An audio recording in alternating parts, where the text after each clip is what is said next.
Bismillahirrahmanirrahim. Assalamu alaikum students. Hope you all are fine. Today we are going to discuss our second chapter of second year, that is support and movement. Today our topic is support and movement in animals. Animals are active and motile. This motility is the main characteristics of animal. To create the mobility, the contraction of contractile fibers and muscles must be directed against some sort of medium, and this medium can be internal body fluid or a rigid skeleton. For movement, animals have specialized support system that is called skeletal system. There are three types of skeletal system. First is hydrostatic skeleton, second one exoskeleton, and the last one is endoskeleton. A rigid body support to which muscles are attached and apply force for movement is called a skeleton. This skeleton performs different functions in the body. The first function is support. The bone supports the soft tissues and provide attachment site for most muscles of the body. Second function is shape. The skeleton provides a specific shape to the animal's body. Protection. Skeleton protects the internal organs like brain, lungs, spinal cord, heart, and other visceral organs of the body. The fourth function of the skeletal system is the movement. The skeleton provides movement to the body of the animal. Next is homeostasis. Homeostasis through negative feedback mechanism, the bones release or take up minerals to maintain the homeostasis. Homeostasis is the maintenance of constant internal environment of the body. The next function is the blood cells. The blood cells, for example, RBCs and WBCs, are produced in the bone marrow of the skeletal system. The first type of skeletal system is hydrostatic skeleton. Hydro means water and static means standing.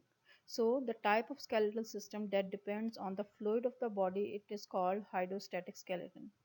When a fluid inside the body provides support to the body, it is called hydrostatic skeleton. This type of skeleton is present in animals that lack hard or rigid skeleton. The fluid of the body present in gastrovascular cavity or coelom of the body. The coelom is the internal body cavity of the organisms. This type of skeleton is present in soft-bodied invertebrates such as cnidarian like hydra, flatworms for example planaria, nematodes and annelids. Hydrostatic skeleton in sea anemone. Sea anemone is an organism of phylum Cnidaria. This organism has fluid-filled central digestive cavity that is surrounded by the body wall. Sea anemone have two types of muscles. First one is longitudinal muscles and second is circular muscles. When longitudinal muscles contract, the animal becomes shorter and wider, whereas when circular muscles contract, the animal becomes longer and narrower. Now the nematodes are the roundworms. The fluid of the nematode is present in pseudocoelom of the body that provide wipe-like movement. The pseudocoelom is known as the false cavity of the body. The hydrostatic skeleton present in earthworm. Earthworm is a segmented worm that lives in moist soil. Each segment of earthworm has its own set of circular and longitudinal muscles. The fluid is present in each segment that is separated by a body wall which is known as septa. When circular muscles contract, the segments become thinner and elongate. And when longitudinal muscles contract, the segments become thicker and shorten.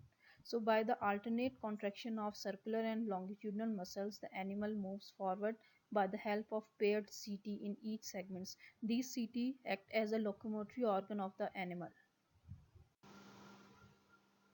The second type of skeletal system is exoskeleton. As its name shows, it is present outside the body, so it is the exterior skeleton of the organism. Exoskeleton is non-living outer covering that is attached to internal muscles. So muscles are attached on ventral side of the exoskeleton. This skeleton is composed of calcium carbonate in most animals. The structure of exoskeleton, it is secreted by the ectoderm of the organism. Exoskeleton is composed of two layers, the epicuticle and procuticle.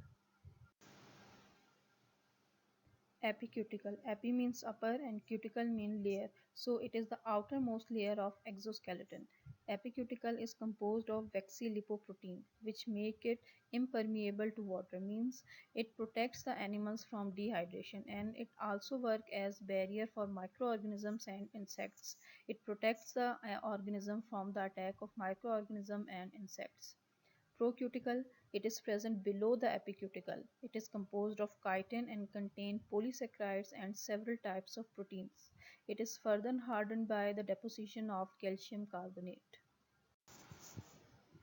Exoskeleton in mollusks. The shell of the mollusk consists of two pieces. It is composed of calcium carbonate. For example, in snail, the shell of the snail lacks hard mineral and it is lighter in weight. The exoskeleton grows as the animal grows, so the growth rings appear on the shell. The soft part of the snail contain hydroskeleton. The exoskeleton of arthropods have different adaptations. First one is chitin. It is made up of chitin which is light, strong and flexible, and it provides protection against microorganism and water loss that protects the animal from drying. The second adaptation is segmented exoskeleton. The arthropods have segmented exoskeleton. These segments are attached by means of joints. These joints provide movement to the animal. Third one is gaseous exchange. At joints, the exoskeleton is thin through which gaseous exchange take place. Muscles. Exoskeleton has invaginations on ventral side for the attachment of muscles. Last one is molting, that is also called ecdysis. It occurs only in larval stage in order to grow. No molting occurs in adults. This molting is controlled by nervous system of the insect and the hormone that is known as ecdysone. Thank you students for your attention.